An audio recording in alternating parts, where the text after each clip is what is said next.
الحمد لله نحمده ونستعينه ونستغفره ونؤمن به ونتوكل عليه ونعوذ بالله من شرور أنفسنا ومن سيئات أعمالنا من يهده الله فلا مضل له ومن يضلله فلا هادي له ونشهد أن لا إله إلا الله وحده لا شريك له ونشهد أن سيدنا وسندنا وحبيبنا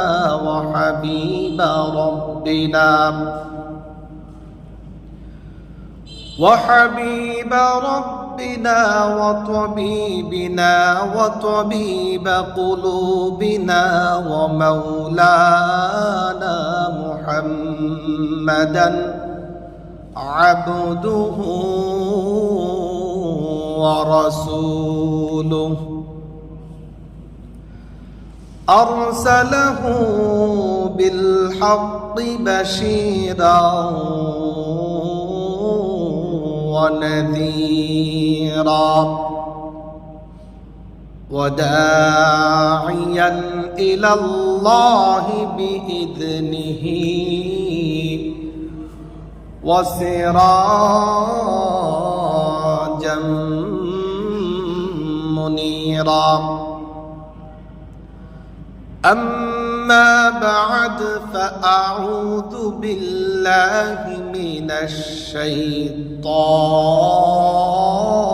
الرجيم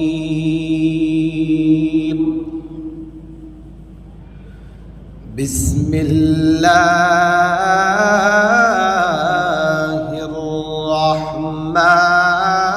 الرحمن الرحيم سبحان الذي أسرى بعبده ليلا من المسجد الحرام إلى المسجد الأقصى الذي باركنا حوله لنريه من آياتنا إنه هو السميع البصير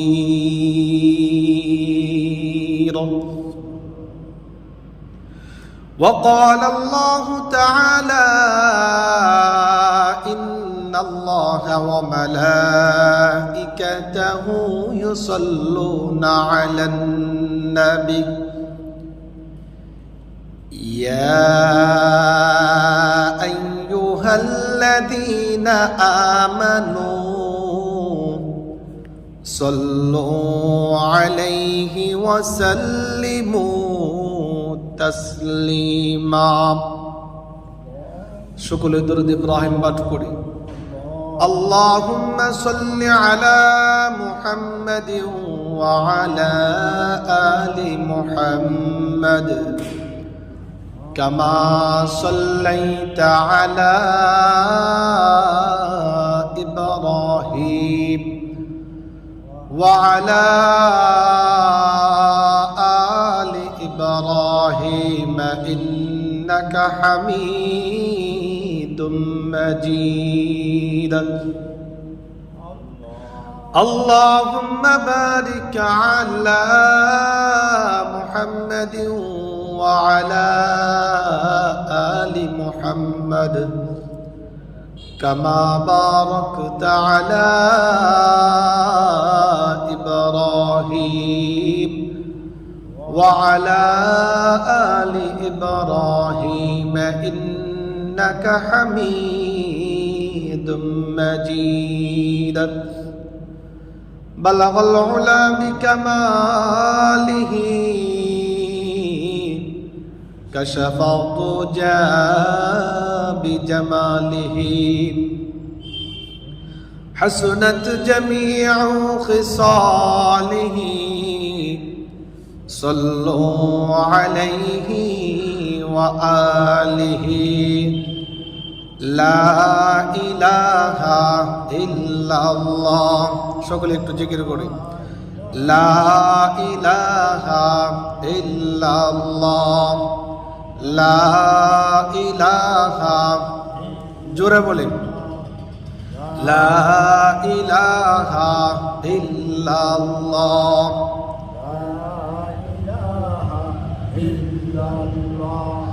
লা ইলাহা ইল্লাল্লাহ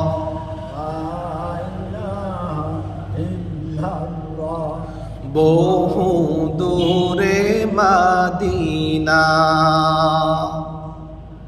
কেমনে যাব জানি না বহু দূরে মদিনা কেমনে যাব জানি না দয়া কর দয়ার আল্লাহ দয়া কর দয়ার আল্লাহ পুরাও মনের বাসনা লা ইলাহা ইল্লাল্লাহ লা ইলাহা ইল্লাল্লাহ লা ইলাহা ইল্লাল্লাহ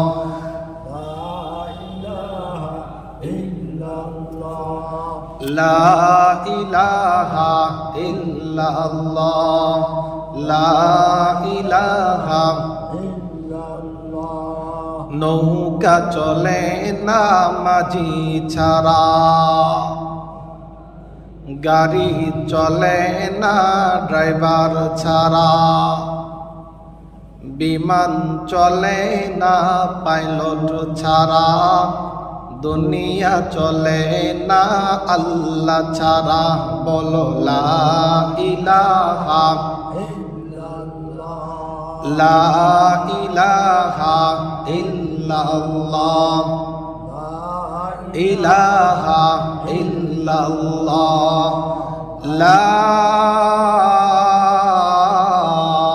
ইলাহা ইল্লাল্লাহ মুহাম্মাদুর রাসূলুল্লাহ সাল্লাল্লাহু আলাইহি ওয়াসাল্লাম আলহামদুলিল্লাহ আল্লাহ পাক রব্বুল আলামিনের দরবারে লাখ কোটি শুকর ও সুজুদ আদায় করছে যে মহান আল্লাহ পাক রব্বুল আলামিন আপনাকে আমাকে আমাদের সকলকে দুনিয়ার সমস্ত কাজ থেকে ফারাক করে দুনিয়ার সমস্ত ঝামেলা থেকে মুক্ত করে রজব মাসের তৃতীয় জুমায় উপস্থিত হওয়ার তৌফিক দিয়েছেন। এই জন্য মহান আল্লাহ পাক রব্বুল আলামিনের আলিশান দরবারে অন্তরের অন্তরস্থল থেকে শুকরিয়া জ্ঞাপন করছি। আমরা সকলে শরীরের পুরোটুকু শক্তি দিয়ে শুকরিয়া আদায় করছি। সকলেই বলে আলহামদুলিল্লাহ। আল্লাহ পাক রব্বুল আলামিন আপনাকে আমাকে অত্যন্ত মহব্বত করে ভালোবেসে যাচাই বাছাই করে আল্লাহর ঘর মসজিদে আসার তৌফিক দিয়েছেন। আল্লাহ পাক রব্বুল আলামিন আপনাকে আমাকে অত্যন্ত মহব্বত করে ভালোবেসে কবুল করেছেন। এই জন্য আল্লাহর ঘর মসজিদে আমরা উপস্থিত হইতে পেরেছি। এই জন্য মহান আল্লাহ পাকের দরবারে আবারও শুকরিয়া আদায় করছি। সকলেই শুকরিয়া আদান বলে আলহামদুলিল্লাহ।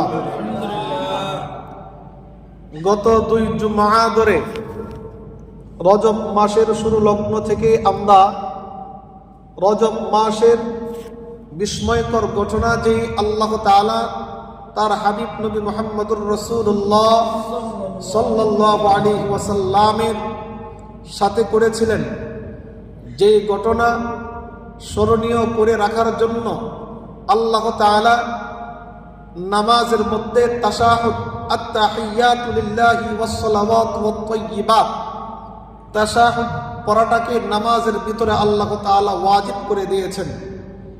এই রজব মাসেই সেই ঘটনাটা সংঘটিত হয়েছিল। সেই মেরাজের আলোচনায় আমরা গত 2 জুমআ ধরে শুনতেছিলাম নাকি? গত 2 জুমআ ধরে আমরা মেরাজের আলোচনা শুনতেছিলাম। আমাদের আলোচনা এসে কোন পর্যন্ত? আমাদের আলোচনা এসেছিল প্রথম আসমান পর্যন্ত।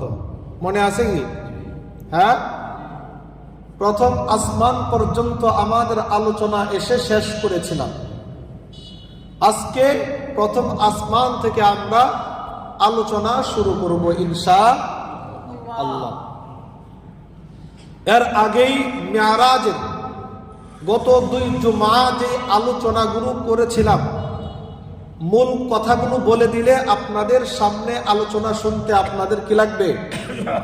ভালো লাগবে এবং কি আপনাদের স্মরণ থাকবে। বলছিলাম মেরাজের 2টা প্রকার, 2টা স্তর বলেছিলাম। কয়টা স্তর বলছিলাম? 2টা। মেরাজের 2টা স্তর বলছিলাম। প্রথম স্তর আর দ্বিতীয় স্তর, প্রথম প্রকার আর দ্বিতীয় প্রকার, প্রথম অংশ আর দ্বিতীয় অংশ। প্রথম অংশটাকে বলা হয় ইসরা, দ্বিতীয় অংশটাকে বলা হয় মেরাজ। ইসরা কতটুকু বলছিলাম? বাইতুল্লাহ থেকে বাইতুল মুকাদ্দাস পর্যন্ত যে ভ্রমণটা বুরাকের মাধ্যমে নবী মুহাম্মদুর রাসূলুল্লাহ সাল্লাল্লাহু আলাইহি ওয়াসাল্লাম করেছেন, এই ভ্রমণটাকে বলা হয় ইসরা। কি বলা হয়? বাইতুল মুকাদ্দাস থেকে আরশে আজিম পর্যন্ত যে ভ্রমণটা করতেছেন, প্রথম আসমান পর্যন্ত গিয়েছেন, এই ভ্রমণটাকে বলা হয় মেরাজ। আবার ইসরা এবং মেরাজ দুটোটাকেই সমন্বয় করে বলা হয় মেরাজ, ঠিক না? আর মেরাজের প্রেক্ষাপট বলছিলাম, নবী আলাইহিস সালাতু ওয়াস সালামকে আল্লাহ তাআলা মূলত সান্ত্বনা দেওয়ার জন্যই এই রজব মাসে 26 তারিখ দিবাগত রাতে কি করাইলেন? মেরাজ করাইলেন। মূলত প্রেক্ষাপট হচ্ছে কি, আল্লাহর নবীকে আল্লাহ তাআলা সান্ত্বনা দেওয়ার জন্য এই মেরাজ করাইছিলেন। ঠিক আছে তো ইনশাআল্লাহ? এরপরে বলছিলাম ইসরা, বাইতুল্লাহ থেকে বাইতুল মুকাদ্দাস পর্যন্ত আসার পরে বুরাকটাকে একটা আংটার মধ্যে বেঁধে রেখে নবী আলাইহিস সালাতু ওয়াস সালাম আকাশের পথে রওনা দিয়েছেন। প্রথম আসমানে যখন গেলেন, তখন দারোয়ান কি বলছিলেন মনে আছে? কি বলছিলেন? প্রথম আসমানে গিয়ে যখন জিব্রাইল আলাইহিস সালাতু ওয়াস সালাম গেটের মধ্যে কলিং বেল দিয়েছেন, গেট খোলার জন্য যখন বলেছিলেন, তখন ভিতর থেকে দারোয়ান বলছিলেন কে? না, বলছিলেন কে? তখন জিব্রাইল আলাইহিস সালাতু ওয়াস সালাম বাহির থেকে বলেছিলেন আমি জিব্রাইল। ভিতর থেকে দারোয়ান বলছিলেন সাথে কে? বলছেন আল্লাহর হাবিব নবী মুহাম্মদুর রাসূলুল্লাহ। বলে গেলে তো হবে না, মেরাজের ঘটনা বলছেন। আপনার সাথে কে? বললেন আল্লাহর হাবিব নবী মুহাম্মদুর রাসূলুল্লাহ সাল্লাল্লাহু আলাইহি ওয়াসাল্লাম। ভিতর থেকে দারোয়ান বলছেন আল্লাহর হাবিবকে নবী মুহাম্মদুর রাসূলুল্লাহ সাল্লাল্লাহু আলাইহি ওয়াসাল্লামকে এখানে আনার জন্য কি আপনাকে আল্লাহ তাআলা পাঠিয়েছিল? জিব্রাইলকে বললেন। জিব্রাইল বলেছেন হ্যাঁ, আল্লাহ তাআলা আমাকে পাঠিয়েছে আমি যেন আল্লাহর হাবিব নবী মুহাম্মদুর রাসূলুল্লাহ সাল্লাল্লাহু আলাইহি ওয়াসাল্লামকে যেন আমি এইখানে নিয়ে আসি। এরপরে ভিতর থেকে দারোয়ান কি করলেন, গেট ওপেন করলেন, গেট খুলে দিলেন। গেট খুলে দেওয়ার পরে প্রথম আসমানে যেই নবীর সাথে আল্লাহর নবীর দেখা হয়েছিল সেই নবীর নাম কি? আদম আলাইহিস সালাতু ওয়াস সালাম। মাশাআল্লাহ। কোন নবীর সাথে প্রথম আসমানে দেখা হয়েছিল? আদম আলাইহিস সালাতু ওয়াস সালামের সাথে দেখা হয়েছিল। আদম আলাইহিস সালাতু ওয়াস সালামের সাথে দেখা হয়েছে। জিবরাইল আমিন পরিচয় করে দিয়েছেন, ইনি হচ্ছে আপনার আদি পিতা আদম আলাইহিস সালাতু ওয়াস সালাম। নবী আলাইহিস সালাতু ওয়াস সালাম কি দৃশ্য দেখেছিলেন? আদম আলাইহিস সালাতু ওয়াস সালামের ডান পাশে কিছু মানুষের আকৃতি, বাম পাশে কিছু মানব আকৃতি। আদম আলাইহিস সালাতু ওয়াস সালাম যখন ডান দিকে তাকাইতেন তখন আদম আলাইহিস সালাতু ওয়াস সালাম কি করতেন? হাসতেন, ঠিক না? আনন্দে আত্মহারা হয়ে যাইতেন।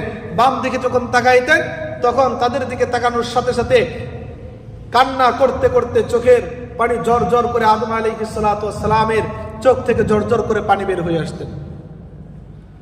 তো আল্লাহর নবী জিজ্ঞেস করেছিলেন জিবরাইলকে, ভাই জিবরাইল, কারণটা কি? আদম আলাইহিস সালাতু ওয়াস সালাম আমাদের নবী, আমাদের আদি পিতা, ডান দিকে যখন তাকায় তখন উনি হাসেন, বাম দিকে তাকাইলে উনি কাঁদেন, কারণটা কি? বললেন জিবরাইল আমিন বললেন আল্লাহর নবীকে, ডান দিকে ওই সমস্ত মানব আকৃতি যারা জান্নাতি, আর বাম দিকে ওই সমস্ত মানব আকৃতি যারা জাহান্নামী।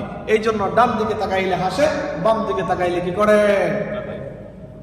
এই পর্যন্তই তো ছিলাম, ঠিক না? মনে হয়েছে? প্রথম আসমান পর্যন্ত আয়েশায় আমাদের ঘটনা শেষ করেছিলাম গত জুমায়, ঠিক আছে তো ইনশাআল্লাহ? আজকে যাব দ্বিতীয় আসমানে, তৃতীয় আসমান, চতুর্থ আসমান। কোন আসমানে কার সাথে, কোন নবীর সাথে দেখা হয়েছিল সেই কথাগুলো আজকে এখানে বলবো ইনশাআল্লাহ।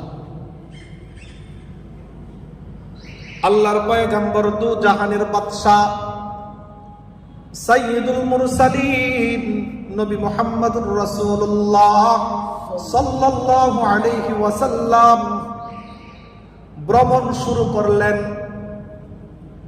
দ্বিতীয় আসমানে যখন গেলেন, সেই প্রথম আসমানের মতনই দারওয়ান বলতেছে কে?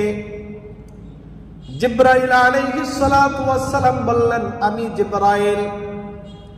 দারওয়ান বলছেন, সাথে কে?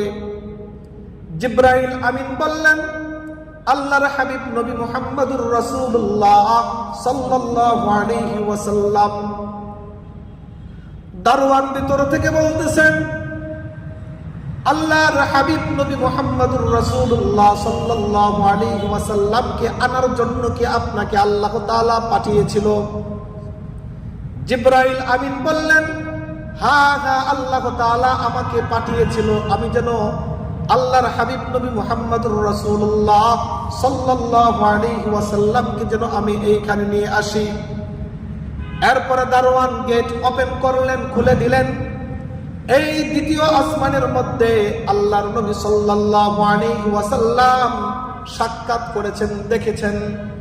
হযরত ঈসা আলাইহিস সালাতু ওয়াস সালাম এবং ইয়াহইয়া আলাইহিস সালাতু ওয়াস সালামের সাথে সাক্ষাৎ করেছেন। দ্বিতীয় আসমান থেকে ভ্রমণ শুরু করেছেন। তৃতীয় আসমানে একই সিস্টেমে কথোপকথন হচ্ছে, প্রশ্ন উত্তর হচ্ছে। এই প্রশ্ন উত্তরের পরে দারওয়ান গেট খুলে দিলেন, ওপেন করলেন। তৃতীয় আসমানে আল্লাহর নবী সাল্লাল্লাহু আলাইহি ওয়াসাল্লাম হযরত ইদ্রিস আলাইহিস সালাতু ওয়াস সালামের সাথে সাক্ষাৎ করেছেন। একইভাবে চতুর্থ আসমানের ভ্রমণ শুরু করলেন। চতুর্থ আসমানে গিয়ে আল্লাহর নবী সাল্লাল্লাহু আলাইহি ওয়াসাল্লাম হযরত ইউসুফ আলাইহিস সালাতু ওয়াস সালামের সাথে সাক্ষাৎ করেছেন। পঞ্চম আসমানের ভ্রমণ শুরু করেছেন। পঞ্চম আসমানের গেট যখন ওপেন করেছেন নবী আলাইহিস সালাতু ওয়াস সালাম তখন হারুন আলাইহিস সালাতু ওয়াস সালামের সাথে সাক্ষাৎ করেছেন। ষষ্ঠ আসমানের ভ্রমণ যখন আল্লাহর পয়গম্বর শুরু করেছেন, ষষ্ঠ আসমানে যখন গিয়েছেন, যখন গেট ওপেন করেছেন, তখন আল্লাহর নবী সাল্লাল্লাহু আলাইহি ওয়াসাল্লাম হযরত মূসা আলাইহিস সালাতু ওয়াস সালামের সাথে সাক্ষাৎ করেছেন। সপ্তম আসমানের ভ্রমণ যখন শুরু করেছেন, আল্লাহর নবী সাল্লাল্লাহু আলাইহি ওয়াসাল্লাম যখন সপ্তম আকাশে গেলেন, সর্বশেষ আকাশ, এরপরে আর কোনো আকাশ নাই। এই সপ্তম আকাশে যখন গেলেন, দারওয়ান যখন গেট ওপেন করলেন, তখন আল্লাহর পয়গম্বর নবী মুহাম্মদুর রাসূলুল্লাহ সাল্লাল্লাহু আলাইহি ওয়াসাল্লাম হযরত ইব্রাহিম আলাইহিস সালাতু ওয়াস সালামের সাথে সাক্ষাৎ করেছেন। সুবহানাল্লাহ। বুঝে থাকলে বলেন তো, প্রথম আসমানে কোন নবীর সাথে সাক্ষাৎ করেছেন? আদম আলাইহিস সালাতু ওয়াস সালাম আমাদের কি পিতা? আদি পিতা। সর্বশেষ আসমানে কোন নবীর সাথে আমাদের নবী মুহাম্মদুর রাসূলুল্লাহ সাল্লাল্লাহু আলাইহি ওয়াসাল্লামের সাক্ষাৎ হয়েছে? ইব্রাহিম আলাইহিস সালাতু ওয়াস সালাম আমাদের কি পিতা? জাতির পিতা। আদম আলাইহিস সালাতু ওয়াস সালাম হচ্ছে আমাদের আদি পিতা। ইব্রাহিম আলাইহিস সালাতু ওয়াস সালাম হচ্ছে আমাদের নবী আলাইহিস সালাতু ওয়াস সালাম হচ্ছে আমাদের রূহানি পিতা। আরেকটা হচ্ছে মূল আসল পিতা, সেটা হচ্ছে আপনার আমার কি? জন্মদাতা পিতা। তাহলে আমাদের পিতা কয়জন পাইলাম? আদি পিতা, জাতির পিতা, রূহানি পিতা আর জন্মদাতা পিতা। নাকি আরো পিতা আছে? হ্যাঁ, 5 আগস্টের আগে ছিল, ঠিক না? এখন আছে? এখন আসেনি? তো ইব্রাহিম আলাইহিস সালাতু ওয়াস সালামের সাথে আল্লাহর পয়গম্বর সপ্তম আকাশে সাক্ষাৎ করেছেন। জিব্রাইল আলাইহিস সালাতু ওয়াস সালাম পরিচয় করে দিয়েছেন, উনি হচ্ছে ইব্রাহিম আলাইহিস সালাতু ওয়াস সালাম, উনি হচ্ছে আপনাদের জাতির পিতা। নবী আলাইহিস সালাতু ওয়াস সালাম সপ্তম আকাশে গিয়ে দেখলেন একজন বৃদ্ধ ব্যক্তি বাইতুল মামুরে হেলান দিয়ে বসে আছেন। সুবহানাল্লাহ। জোরে বলেন সুবহানাল্লাহ। কোথায় বসে আছেন? বাইতুল মামুরে হেলান দিয়ে বসে আছেন। বাইতুল মামুর হচ্ছে আমাদের কিবলা। কোথায়? বাইতুল্লাহ। আমাদের কিবলা বাইতুল্লাহ। বাইতুল্লাহ থেকে সোজা সপ্তম আকাশের উপরে হচ্ছে বাইতুল মামুর। বলেন কোথায়? বাইতুল মামুর। বাইতুল্লাহ থেকে সোজা সপ্তম আকাশে বাইতুল মামুর অবস্থিত। আমাদের কিবলা হচ্ছে বাইতুল্লাহ, আর ফেরেশতাদের কিবলা হচ্ছে বাইতুল মামুর। বাইতুল মামুর হচ্ছে ফেরেশতাদের কিবলা। এই বাইতুল মামুরে প্রতিদিন 70,000 ফেরেশতা, প্রতিদিন 70,000 ফেরেশতা তওয়াফ করে। কত হাজার ফেরেশতা? বলে না, কত হাজার? 70,000 ফেরেশতা দৈনিক বাইতুল মামুর তওয়াফ করে। একবার যে ফেরেশতা সুযোগ পায় তওয়াফ করার জন্য, দ্বিতীয়বার কিয়ামত পর্যন্ত সে আর তওয়াফ করতে সুযোগ পায় না। তাহলে বুঝে থাকলে বলেন তো, আল্লাহ তাআলা আপনার আর আমার জন্য কি পরিমাণ ফেরেশতা সৃষ্টি করেছে। বাইতুল মামুরে প্রতিদিন যদি 70,000 ফেরেশতা তওয়াফ করে, দ্বিতীয়বার যেরকম মনে করেন আমাদের দেশের মানুষ, বাংলাদেশের মানুষই নেশাব পরিমাণ মালের মালিক থাকলে এবং বাইতুল্লাহ পর্যন্ত যাওয়া আসার এবিলিটি থাকলে তার উপরে তো হজ ফরজ, ঠিক না? একবার করার পরে প্রতি বছর অনেক মানুষ আছে প্রতি বছরই বড় হজ পড়ে, ঠিক না? কিন্তু বাইতুল মামুর ফেরেশতাদের কিবলা, এখানে 70,000 ফেরেশতা দৈনিক তওয়াফ করে। কিয়ামতের আগ পর্যন্ত দ্বিতীয়বার আর চান্স পাবে না, সুযোগ পাবে না তওয়াফ করার জন্য। সুবহানাল্লাহ। তাহলে আল্লাহ তাআলা আপনার আমার জন্য, আমাদের জন্য, মুমিন বান্দাদের জন্য কি পরিমাণ ফেরেশতা সৃষ্টি করেছেন মাথায় ধরে? ধরবে? ধরবে নি? ধরার কথা? ধরার কথাও না। গত জুমায় প্রথম আসমানের দূরত্বটুকু কতটুকু এই বিষয়ে একটু বলছিলাম, ঠিক না? মাথা ধরার কথা না। যাই হোক, নবী আলাইহিস সালাতু ওয়াস সালাম দেখলেন বাইতুল মামুরে একজন ব্যক্তি, বৃদ্ধ ব্যক্তি হেলান দিয়ে বসে আছেন। তো এখান থেকে জিব্রাইল আলাইহিস সালাতু ওয়াস সালাম আল্লাহর নবীকে পরিচয় করে দিলেন। এরপরে কিছু আলোচনা করলেন ইব্রাহিম আলাইহিস সালাতু ওয়াস সালামের সাথে। আমাদের নবী কিছু আলোচনা করলেন। আলোচনা করার পরে এখান থেকে বিদায় নিলেন। বিদায় নিয়ে উপরের দিকে, আরো উপরের দিকে, সপ্তম আসমানের আরো উপরের দিকে রওনা দিয়েছেন। সুবহানাল্লাহ। কি রওনা দিয়েছেন? রওনা দিয়েছেন। রওনা দিতে দিতে দিতে দিতে যাইতে যাইতে এক পর্যায়ে সিদরাতুল মুনতাহায় গিয়ে পৌঁছেছেন। সুবহানাল্লাহ। কোথায় গিয়ে? সিদরাতুল মুনতাহায় গিয়ে পৌঁছেছেন। তো সিদরাতুল মুনতাহায় গিয়ে জিব্রাইল আলাইহিস সালাতু ওয়াস সালাম বললেন, ইয়া রাসূলুল্লাহ, ইয়া হাবিবাল্লাহ, এই সিদরাতুল মুনতাহা থেকে আপনি যান। আল্লাহর নবী জিজ্ঞেস করলেন, ভাই জিব্রাইল কেন? বাইতুল্লাহ থেকে বাইতুল মুকাদ্দাস, বাইতুল মুকাদ্দাস থেকে প্রথম আসমান, প্রথম আসমান থেকে দ্বিতীয় আসমান, দ্বিতীয় আসমান থেকে তৃতীয় আসমান, তৃতীয় আসমান থেকে চতুর্থ আসমান, চতুর্থ আসমান থেকে পঞ্চম আসমান, পঞ্চম আসমান থেকে ষষ্ঠ আসমান, ষষ্ঠ আসমান থেকে সপ্তম আসমান, ষষ্ঠ আসমান থেকে বাইতুল মামুর, বাইতুল মামুর থেকে সিদরাতুল মুনতাহা পর্যন্ত তুমি আমার সাথে ছিলা। ডানে বামে অসংখ্য অগণিত ফেরেশতা ছিল আমাকে প্রটোকল দিয়ে, যেরকম ভাবে দুনিয়ার মধ্যে একজন মেহমান আসলে, একজন প্রধান অতিথি আসলে, হ্যাঁ, ভিআইপি পার্সন আসলে, দুই সাইড থেকে আমরা মানুষ দাঁড়িয়ে থেকে আমরা প্রটোকল দিয়ে তাকে তার জায়গা পর্যন্ত নিয়ে যাই না? এরকম ভাবে আল্লাহ নবী বললেন, এই বাইতুল মামুর সিদরাতুল মুনতাহা পর্যন্ত, বাইতুল্লাহ থেকে অসংখ্য অগণিত ফেরেশতাদের প্রটোকল দিয়ে এই সিদরাতুল মুনতাহা পর্যন্ত এসেছো, এখন আবার কি জিজ্ঞেস করতেছো?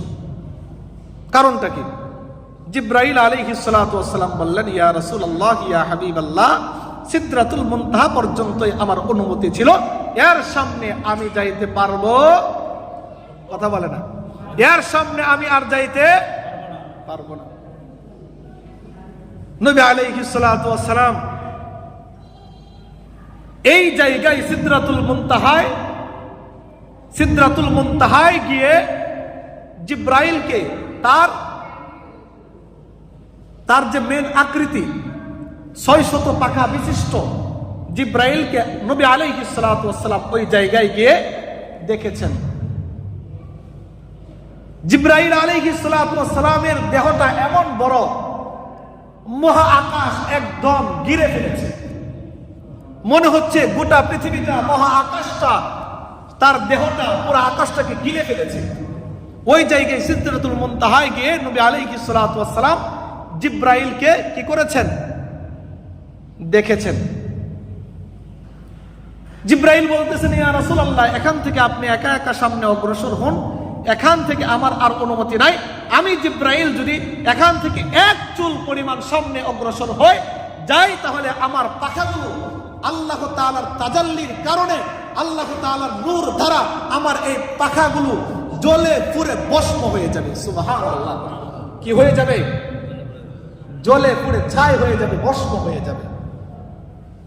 তাহলে বুঝে থাকলে বলেন তো, আল্লাহর নূরের কারণে যদি জিব্রাইলের পাখাগুলো জ্বলে পুড়ে ছাই হয়ে যায়, ভস্ম হয়ে যায়, এই রাস্তা দিয়েই তো আমাদের নবী মুহাম্মদুর রাসূলুল্লাহ সাল্লাল্লাহু আলাইহি ওয়াসাল্লাম যাবে কিনা বলেন? যাবে। তো নবী আলাইহিস সালাতু ওয়াস সালাম এখান থেকে ভ্রমণ শুরু করেছেন। যাইতেছে যাইতেছে নীরব নিস্তব্ধ এলাকা, সঙ্গীহীন, যাত্রীবিহীন, এক অদৃশ্য, মানবহীন অদৃশ্য জায়গা দিয়ে নবী আলাইহিস সালাতু ওয়াস সালাম ভ্রমণ শুরু করেছেন। যাইতেছে কোনো কোনো নীরব নিস্তব্ধ, কোনো সারা শব্দ নেই, ঘর বাড়ি গাছপালা কোনো কিচ্ছুই নেই, এরকম নীরব নিস্তব্ধ এলাকা দিয়ে নবী আলাইহিস সালাতু ওয়াস সালাম ভ্রমণ শুরু করে দিয়েছেন। এই যে ভ্রমণ শুরু করে দিয়েছেন, যে এই ভ্রমণ বাইতুল মামুর থেকে সিদরাতুল মুনতাহা থেকে যে ভ্রমণ শুরু করেছেন, এখন ভ্রমণ করে যাবে আরশে আজিম পর্যন্ত। সুবহানাল্লাহ। কোথা পর্যন্ত যাবে? আরশে আজিম পর্যন্ত যাবে। এই যে আরশে আজিম পর্যন্ত যে যাবে ভ্রমণ যে শুরু করেছেন, এই ভ্রমণের মধ্যেও নবী আলাইহিস সালাতু ওয়াস সালাম অনেক ফেরেশতাদেরকে দেখেছেন অনেক কাজে নিয়োজিত। দেখেছেন ইসরাফিল আলাইহিস সালাতু ওয়াস সালামকে দেখেছেন সিংগাড়া হাতে নিয়ে দাঁড়িয়ে আছেন। কারণ আমরা সকলেই জানি আল্লাহ তাআলা ইসরাফিল আলাইহিস সালাতু ওয়াস সালামকে সৃষ্টি করেছেন সিংগাড়া হাতে নিয়ে দাঁড়িয়ে থাকবে, আল্লাহ তাআলার ওয়ার্ডারের জন্য অপেক্ষায় থাকবে। আল্লাহ তাআলা যখন ইশারা করবে, ওয়ার্ডার করবে, ছোট করে একটা ফুৎকার মেরে দিবে, তখন এই গোটা পৃথিবী পাহাড়গুলো, বড় বড় পাহাড়গুলো তুলার মতন কি করতে থাকবে? কি করতে থাকবে? উড়তে থাকবে, ভাসতে থাকবে। ইসরাফিল আলাইহিস সালাতু ওয়াস সালামকে নবী আলাইহিস সালাতু ওয়াস সালাম দেখলেন সিংহা হাতে নিয়ে দাঁড়িয়ে আছেন আল্লাহ তাআলার ওয়ার্ডারের অপেক্ষায়। কিছু দূর যাওয়ার পরে দেখলেন এক বআল আকৃতি বিশিষ্ট এক ফেরেশতা একটা চেয়ারের মধ্যে বসে আছেন। চেয়ারের মধ্যে বসে আছেন, হাতের মধ্যে একটা নূরের ফলক, হাতের মধ্যে একটা নূরের ফলক, আবার সাইডে একটা গাছ, সেই গাছের নাম হচ্ছে শাজারাতুল ইয়াকিন। এই ফেরেশতা বল আকৃত ভয়াবহ এক ফেরেশতা চেয়ারের মধ্যে বসে থেকে তার হাতের মধ্যে যে নূরের ফলকটা আছে, ফলকের দিকে একবার মনোযোগ সহকারে তাকায়, আর একবার ওই শাজারাতুল ইয়াকিন গাছের দিকে একবার তাকায়, একবার এই ফলকের দিকে তাকায়, আর একবার গাছের দিকে তাকায়। তার কাজ এইটাই। তো ওই ফেরেশতার কাছে গিয়ে নবী আলাইহিস সালাতু ওয়াস সালাম সালাম দিয়েছেন, আসসালামু আলাইকুম ওয়া রাহমাতুল্লাহি ওয়া বারাকাতুহু। ফেরেশতা মাথাটা উপরের দিকে উঠায় না, এমন মনোযোগ সহকারে সে নূরের ফলকটা দেখতেছে আর গাছের দিকে তাকাচ্ছে। তাকে কে সালাম দিয়েছে, সে মাথাটা পর্যন্ত উপরের দিকে আর উঠাইল না। সে ওয়ালাইকুম সালাম মাথাটা একটু নাড়া দিয়ে সালামের জবাবটা দিয়েছেন। কিছুক্ষণ পর কি যেন মনে করে এই ফেরেশতা মাথাটা উপরের দিকে উঠাইলেন। মাথাটা যখন উপরের দিকে উঠাইলেন, নবী আলাইহিস সালাতু ওয়াস সালাম দেখেই অনেক ভয় পেয়েছেন। কারণ এই ফেরেশতা সাধারণ কোন ফেরেশতা না, এই ফেরেশতা হচ্ছে মালাকুল মাউত আজরাইল আলাইহিস সালাতু ওয়াস সালাম। বলেন তো, দেখলে ভয় পাবে কিনা? ভয় আসবে কিনা? ভয় আসবে। যখন মাথাটা উপরের দিকে উঠাইছে মালাকুল মাউত আজরাইল ফেরেশতা, নবী আলাইহিস সালাতু ওয়াস সালাম ভয় পাইলেন, একদম ভয়ে একদম ছোট হয়ে গিয়েছে। তখন মালাকুল মাউত আজরাইল ফেরেশতা নবী আলাইহিস সালাতু ওয়াস সালামকে বললেন, আহলান সাহলান মারহাবা মারহাবা, ওয়েলকাম ওয়েলকাম, স্বাগত জানাই আশীর্বাদ জানাইলেন। সুবহানাল্লাহ। কোন ফেরেশতা আশীর্বাদ দিলেন, স্বাগত জানাইলেন? কোন ফেরেশতা? মালাকুল মাউত আজরাইল ফেরেশতা। যখন আশীর্বাদ জানাইলেন, ওয়েলকাম, স্বাগত, আহলান সাহলান বললেন, তখন নবী আলাইহিস সালাতু ওয়াস সালাম যতটুকু ভয় পেয়েছিলেন, এই ভয়টুকু এখনো পর্যন্ত ভিতরে আছে নাকি দূর হয়ে গেছে? বলেন তো, দূর হয়ে গেছে না? দূর হয়ে গেছে।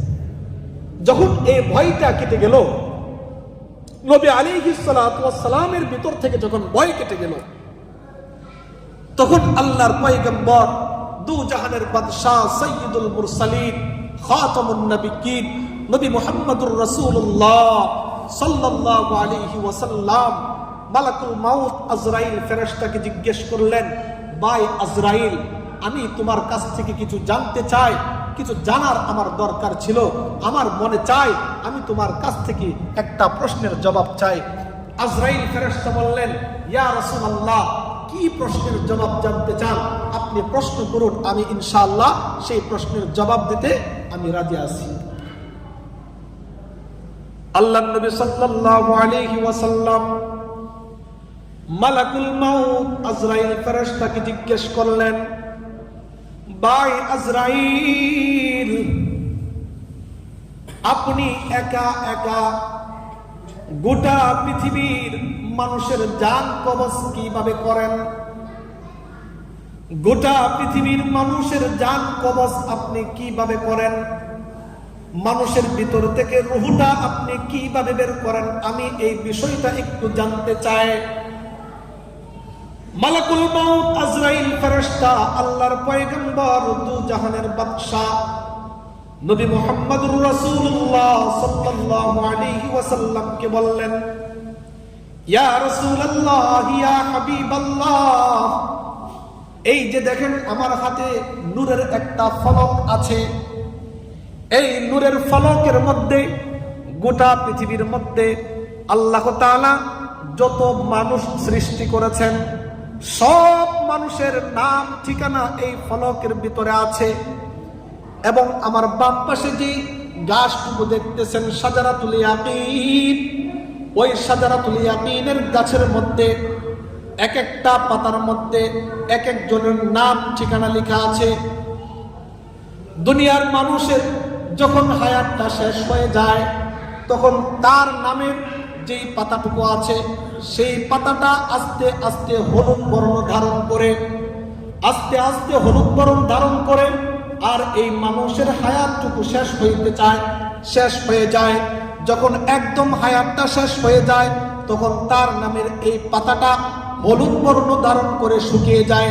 যখন শুকিয়ে যায় অটোমেটিকলি ওই গাছ থেকে পাতাটা নিচে ঝরে পড়ে যায়, আর আমি এই নূরের ফলক থেকে তার নামটা আমি কেটে দিই, অটোমেটিকলি তার ভিতর থেকে রূহটা কবজ হয়ে যায়। কে বলতেছেন? প্রত্যেকটা মানুষের নাম ঠিকানা এই ফলকের মধ্যে আছে। এই গাছ শাজারাতুল ইয়াকিন গাছ, এই যে পাতাগুলো দেখতেছেন, এক একটা পাতার মধ্যে দুনিয়ার মানুষের নাম ঠিকানা লেখা। যেটা পলাশ থানা গোরাশাল ডাঙ্গা ইউনিয়নের অমুক ব্যক্তি অমুক বাড়ির, এইভাবে লেখা আছে, একদম ডিটেইলস তার নাম ঠিকানা পর্যন্ত লেখা থাকে। তার নামের যে পাতাটা যখন হলুদ বর্ণ ধারণ করে তখন আমি বুঝি তার হায়াতটা কি হয়ে গেছে, কমে আসছে। যখন শুকিয়ে যায়, ঝরে পড়ে যায়, আমার কাজ হচ্ছে খালি শুধু তার নামটা কি করি, কেটে দেই। মালাকুল মাউত আজরাইল ফেরেশতা একটা দৃষ্টান্ত দিয়েছেন আল্লাহর পয়গম্বরকে, বললেন, ইয়া রাসূলুল্লাহ, ইয়া হাবিবাল্লাহ, আপনার হাতে যদি একটা প্লেট থাকে, কি একটা প্লেট যদি আপনার হাতে থাকে, আর একটা প্লেটের মধ্যে যদি অনেকগুলা পিপিলিকা থাকে, তাহলে আপনি বলেন তো যে কয়টা ইচ্ছা আপনি ধরতে পারবেন, মারতে পারবেন? কেমন বলেন? আল্লাহ নবী বললেন, হ্যাঁ, এটা তো অবশ্যই।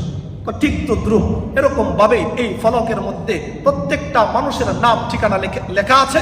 যখন তার হায়াত শেষ হয়ে যায় তখন খালি আমার কাম হচ্ছে নামটা কি করি, কেটে দেই। আর আমি হচ্ছি এই সেক্টরের প্রধান। আমি হচ্ছে কি, আমি রূহ কবজ করার যে সেক্টর আছে এই সেক্টরের প্রধান হচ্ছে মালাকুল মউত আজরাইল ফেরেশতা। আমি আমার আন্ডারে আরো অনেক অসংখ্য অগণিত ফেরেশতা নিয়োজিত আছে এই কাজে। সব জায়গায় যে আমি যাব এরকম কোনো কথা না। এখন আল্লাহর পয়গম্বর বললেন, ভাই আজরাইল, আমার তো জানতে আরো ইচ্ছা হয়। বললেন, ইয়া রাসূলুল্লাহ, কি জানার ইচ্ছা হয় বললেন, আপনি যখন মানুষের ভিতর থেকে রূহটা কবজ করেন, রূহটা কবজ করার সময় ওই ব্যক্তিটার কি পরিমাণ কষ্ট হয় একটু যদি আমাকে বলতেন। তখন মালাকুল মাউত আজরাইল ফেরেশতা বললেন, আল্লাহর এক পয়গম্বর, আল্লাহর এক নবী ইদ্রিস আলাইহিস সালাতু ওয়াস সালাম মৃত্যুর আগে মৃত্যুর স্বাদ অনুভব করতে চেয়েছিল। আমি নবী আলাইহিস সালাতু ওয়াস সালামের রূহটা বের করে আল্লাহ তাআলার হুকুমে আবার তার ভিতরে রূহটা ঢুকিয়ে দিয়েছিলাম। এরপরে তাকে জিজ্ঞেস করেছিলাম, আপনার কি পরিমাণ কষ্ট হয়েছে? নবী আলাইহিস সালাতু ওয়াস সালাম হযরত ইদ্রিস আলাইহিস সালাতু ওয়াস সালাম বলেছেন, আমার কাছে এমন কষ্ট হয়েছে যেরকম ভাবে জীবিত মানুষের শরীর থেকে কি হয়, জীবিত মানুষের শরীর থেকে বুতা ছুরি দিয়ে চামড়া ছিললে যেরকম কষ্ট হয়, আমার কাছে এমন কষ্ট হয়েছে। তখন মালাকুল মাউত আজরাইল ফেরেশতা বললেন, ইতিপূর্বে যত মানুষের রূহ আমি কবজ করেছি, খোদার কসম দিয়ে বলি আপনাকে আমি এর চাইতে আরো অনেক সবচেয়ে সহজভাবে আপনার ভিতর থেকে আমি রূহটা কবজ করেছিলাম। এই কথা শুনে নবী আলাইহিস সালাতু ওয়াস সালামের মনটা খারাপ হয়ে গেল। দুই চোখ দিয়ে জোর করে পানি ঝরতেছে, পানি অশ্রু ঝরতেছে। মালাকুল মাউত আজরাইল ফেরেশতা জিজ্ঞেস করলেন, ইয়া রাসূলুল্লাহ, কারণটা কি? আপনার চেহারাটা এমন মলিন হয়ে গেল কেন? আপনার চেহারাটা এমন হয়ে গেল কেন? আপনি কষ্ট পাচ্ছেন কেন? নবী আলাইহিস সালাতু ওয়াস সালাম বললেন, আমি তো আমার জন্য টেনশন করি না, আমি তো আমার উম্মতের জন্য টেনশন করতেছি। মালাকুল মাউত আজরাইল ফেরেশতা বললেন, ইয়া রাসূলুল্লাহ, ইয়া হাবিবাল্লাহ, আপনার উম্মতের জন্য একটা সুসংবাদ আল্লাহ তাআলা দিয়েছেন। আল্লাহ তাআলা বলেছেন, আপনার উম্মতের মধ্যে যারা নেককার, যারা নেককার, পাঁচ ওয়াক্ত নামাজ পড়ে আল্লাহ তাআলার হুকুম আহকাম মেনে চলে, যারা আল্লাহ তাআলার নেককার বান্দা, মুমিন বান্দা, আল্লাহ তাআলার মাহবুব বান্দা, আল্লাহ তাআলা আমাদেরকে সমস্ত ফেরেশতাদেরকে অর্ডার দিয়েছেন, যারা নেককার বান্দা, মুমিন বান্দা, তাদের ভিতর থেকে তোমরা রূহটা এমন ভাবে বের করা হবে যেরকম ভাবে একটা মাসুম বাচ্চা 2-3 বছর কিংবা 2 বছর, 2.5 বছর, 1 বছর, 5 মাস, 2 মাসের এরকম একটা বাচ্চা যেরকম ভাবে তার মায়ের কোলে বসে দুধ পান করতে করতে ঘুমিয়ে যায়, বাচ্চাটা টের পায় না, ঠিক তদ্রুপ আপনার মুমিন বান্দাদের ভিতর থেকে রূহটা যখন বের করা হবে, তারাও এরকম ভাবে টের পাবে না। তারাও এরকম ভাবে কি পাবে না? টের পাবে না। নবী আলাইহিস সালাতু ওয়াস সালামের টেনশন এখন কমছে না বাড়ছে? কমছে কিনা? কমছে। তো বদকারের রূহ আর ইমানদারদের রূহটা কিভাবে কবজ করবে, অনেক আলোচনা। সংক্ষিপ্ত আকারে বলি, ইমানদার ব্যক্তি যারা আছে, মুমিন বান্দা যারা আছে, ইউহিব্বুকুমুল্লাহ, আল্লাহ তাআলা যে সমস্ত বান্দাদেরকে মহব্বত করেছেন, ওই সমস্ত বান্দাদের রূহটা যখন কবজ করার জন্য ফেরেশতারা আসবে, তখন শত শত ফেরেশতারা ওই ব্যক্তির কাছে আসবে। জান্নাতি সুগন্ধি নিয়ে হাজির হবে, সুগন্ধিযুক্ত ফুল নিয়ে হাজির হবে, রাইহান নামক রাইহানের সুগন্ধিযুক্ত ফুলের ডাল নিয়ে হাজির হবে। এরকম ভাবে তার সামনে জান্নাতটা তুলে ধরবে, জান্নাতের একটা খণ্ড তুলে ধরবে, এবং সে দেখতে পারবে হুর গিলমানগণ তার অপেক্ষমান আছে, তার অপেক্ষায় আছে। আর এই মুমিন বান্দা, ইমানদার বান্দার ভিতর থেকে রূহটা বের হওয়ার জন্য এমন ছটফট করবে যেরকম ভাবে দুনিয়ার মধ্যে অনেকে খাঁচার ভিতরে একটা পাখি আটকে রাখে না, খাঁচার ভিতর থেকে পাখিরা যেরকম ভাবে বাহির বের হওয়ার জন্য ছটফট করে, এই মুমিন বান্দার ভিতর থেকে রূহটা বের হওয়ার জন্য এমন ছটফট করতে থাকবে। কেন? কারণ সে তো দেখতে পারবে জান্নাত তার জন্য অপেক্ষা করতেছে, হুর গিলমানগণ তার জন্য কি করতেছে? অপেক্ষা করতেছে। যাই হোক, অনেক কথা। এই দৃশ্যগুলা দেখতে দেখতে নবী আলাইহিস সালাতু ওয়াস সালাম সিদরাতুল মুনতাহা থেকে, কোথা থেকে? সিদরাতুল মুনতাহা থেকে ভ্রমণ শুরু করেছেন। এই দৃশ্যগুলা দেখলেন, বিভিন্ন ফেরেশতা বিভিন্ন কাজে নিয়োজিত, এক পর্যায়ে এমন একটা জায়গার মধ্যে গিয়ে আল্লাহর নবী সাল্লাল্লাহু আলাইহি ওয়াসাল্লাম পৌঁছেছেন। নীরব, নিস্তব্ধ, কোথাও কোনো কিছু নেই, একদম কোনো সারা শব্দ, কোনো কিছু নেই, নীরব নিস্তব্ধ এলাকা, বিশাল বড় বড় এলাকা পার করে গেলেন। হঠাৎ করে গেলেন, নবী আলাইহিস সালাতু ওয়াস সালাম তো ভয় পাইতেছেন। হঠাৎ করে আল্লাহ তাআলার পক্ষ থেকে একটা গায়েবী আওয়াজ আসছেন, ইয়া রাসূলুল্লাহ, ইয়া হাবিবাল্লাহ, আপনি ভয় পাবেন না, আপনি বিস্মিত হবেন না, ভয় পাওয়ার কোনো কারণ নাই। আপনি যেখানে আছেন এটা হচ্ছে আরশে আজিমের সামনে আছেন। সুবহানাল্লাহ। কোথায় আছেন? আপনি আরশে আজিমের সামনে আছেন। আরশে আজিমের সামনে আপনি আছেন, আর এখানেই আল্লাহ তাআলা উপস্থিত আছেন। কে আছেন? ওইখানে আরশে আযমে কে আছেন? আল্লাহ তাআলা আছেন। মেরাজের ঘটনা বাইতুল্লাহ থেকে বাইতুল মুকাদ্দাস ভ্রমণ, বুরাকের মাধ্যমে বাইতুল মুকাদ্দাস থেকে সিঁড়ির মাধ্যমে, বাইতুল মুকাদ্দাস থেকে 7 আসমান, বাইতুল মামুর, সিদরাতুল মুনতাহা, সিদরাতুল মুনতাহা থেকে কোথায়? আরশে আজিম। আরশে আজিমের যখন যাবে তখন আল্লাহর পক্ষ থেকে গায়েবে আওয়াজ আসবে, ইয়া রাসূলুল্লাহ, ইয়া হাবিবাল্লাহ, আপনার কি চাওয়া আছে আল্লাহ তাআলার কাছে পেশ করুন। কি হাদিয়া আপনার দরকার? কি হাদিয়া আপনার দরকার? আল্লাহ নবী সাল্লাল্লাহু আলাইহি ওয়াসাল্লাম বলবেন, আল্লাহ তো গোটা পৃথিবীর মালিক, আসমান জমিনের মালিক কে? আরশ কুরসির মালিক কে? লৌহ কলমের মালিক কে? গোটা পৃথিবীর মালিক কে? সব কিছুর মালিক যিনি। আরে আমি আল্লাহকে কি হাদিয়া দিব? আমি আল্লাহকে কি হাদিয়া দিব? এটা সম্ভব না। আমাদেরকে যদি বলা হয় আপনি প্রধানমন্ত্রীকে একটা হাদিয়া না দেন, একটা হাদিয়া আপনি দিন, আমি আপনি চিন্তা করবো, আরে আমি তো সমাজের 3% মানুষ, আমি প্রধানমন্ত্রীকে কি হাদিয়া দেব? ঠিক না? আর নবী বলতেছেন, আল্লাহ গোটা পৃথিবীর মালিক যিনি, আরশ কুরসির মালিক আল্লাহ, আসমান জমিনের মালিক আল্লাহ, লৌহ কলমের মালিক আল্লাহ, জান্নাত জাহান্নামের মালিক আল্লাহ, আমি সেই আল্লাহকে কি হাদিয়া দিব? আল্লাহ নবী সাল্লাল্লাহু আলাইহি ওয়াসাল্লাম কিছু দিশা না পেয়ে সাজদায় পড়ে গেলেন। সাজদায় যখন পড়ে গেলেন, আল্লাহ নবী সাল্লাল্লাহু আলাইহি ওয়াসাল্লামের জবান থেকে বেরিয়ে আসলো, আত্তাহিয়াতু লিল্লাহি ওয়াস সালাওয়াতু ওয়াত তাইয়্যিবাত। সুবহানাল্লাহ বলবেন না? সুবহানাল্লাহ। হ্যাঁ, ইতিহাস।